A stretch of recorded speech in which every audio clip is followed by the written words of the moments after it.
historia está llena de rutinas, minada por ellas, frustrada por ellas durante milenios. Las utopías son necesarias. Sin utopías, la especie humana se ahoga y además ejercen una función de tracción de futuro que tira al presente. Por ejemplo, la abolición de la esclavitud o el sufragio de la mujer fueron utopías casi inimaginables durante siglos y ahora son facticidades que nadie discute. Y hoy sería deseable una nueva concepción de la justicia y sobre todo de la justicia internacional. Una forma de Estado y de sociedad interestatal que no esté fundada en el dominio de unos grupos sobre otros, sino que cuide de que nadie padezca necesidad ni alienación. La raíz del mal se viene arrastrando desde el Neolítico en que el Estado se fundaba en el dominio de un grupo sobre otro. Los vencidos a quienes se les perdonaba la vida, pero quedaban reducidos a servidumbre o esclavitud. La economía monopolística de productos iba despojando a los más débiles de las materias o bienes no sedentarios que disponían para subsistir, y así se fue formando una clase de propietarios de gran acopio de bienes frente a una masa de miles de familias carenciales, que se iban haciendo cada vez más pobres. Esto se ha ido repitiendo en América y en las colonias del mundo. Y cuando una revolución, como la francesa, la rusa, la bávara, la húngara, la checa, la polaca, la búlgara, la cubana y la tímida y frustrada española de los años 30, pretendían liberar al proletariado, pero lo que hicieron fue suprimir toda una clase para que otra distinta siguiera oprimiendo al pueblo. ¿Y no es posible replantear la cuestión de la función del Estado sobre unas bases diferentes?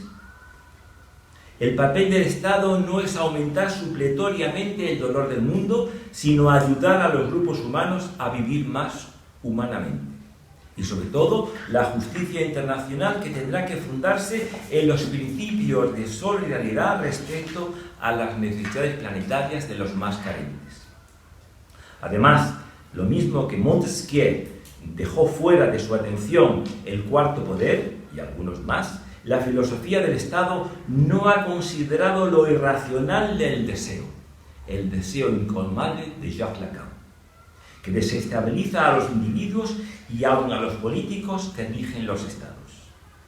En los 2 últimos siglos no se ha generado ninguna teoría básica nueva y original de la sociedad, pues poco puede el progreso técnico y jurídico transformar la condición humana si no se produce una integración armónica de los impuestos por parte de una ética específica. La ética no se hereda con los genes.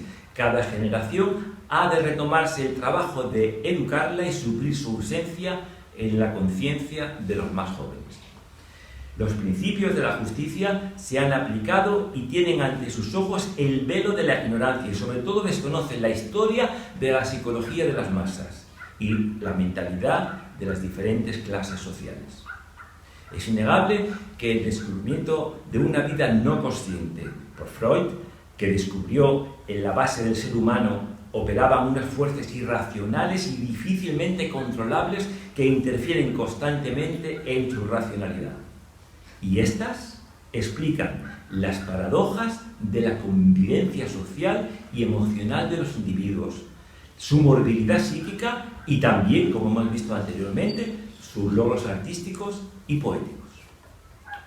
Como saben, la Estoa fue una escuela en la que la vida no podía ser entendida sin la preocupación por los demás y tampoco sin la participación activa en la vida política de la sociedad. Pero siguiendo a la Estoa y apartándose de la imagen bíblica del ser humano, el pensamiento cristiano toma del acervo helenístico 2 grandes préstamos y del iranío uno más. Del helenismo se deja impregnar del dualismo alma-cuerpo separados. La psique, separada de la materia, y desde luego el nous, que para Anaxágoras era similar a la inteligencia, y para Platón la parte más elevada del alma. Pues la psique, separada de la materia, se halla como en una tumba, sema, en el cuerpo, soma, lo cual no era en absoluto bíblico, sino muy extraño al pensamiento judío.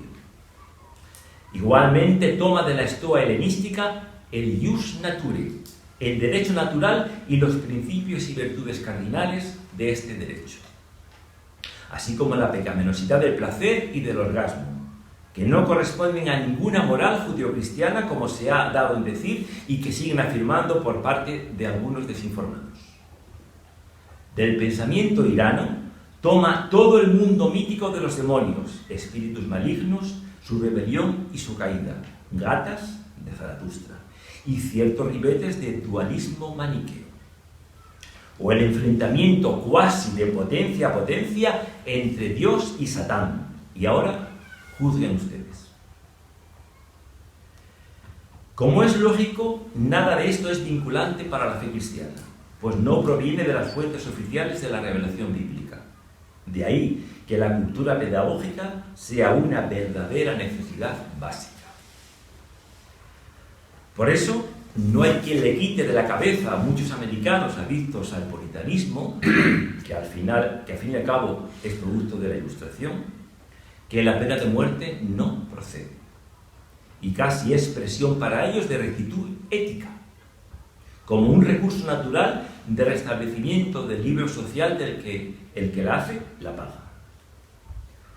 Toda la humanidad ha venido extendiéndose la escandalosa presencia del mal, la injusticia y la opresión en el mundo, y desde siempre, sin excepción alguna, como una violencia primordial, tendencia espontánea, instintiva, a dominar a los más fuertes sobre los más débiles, y ha envenenado la evolución cultural y jurídica de la especie. El Estado, que había de ser insobornable representante de la racionalidad, con facilidad la pierde y empieza a actuar como parte, con medios violentos, a partir de intereses sectoriales, cuando no como en el estalinismo, al servicio de la paranoia de un dictador, como los hubo en el Imperio Romano y tantos otros imperios, o una ideología sesgada y mítica del mito del siglo XX de Rosenberg, que era el ideólogo de Hitler. El hecho histórico empírico es que todas las ideologías y sistemas crean una conciencia de deberes a veces destructivos y muy poco razonables, como las delaciones dentro del grupo familiar, que los individuos introyectan como tales, prescindiendo de su contenido moral y se sienten íntimamente obligados a cumplir.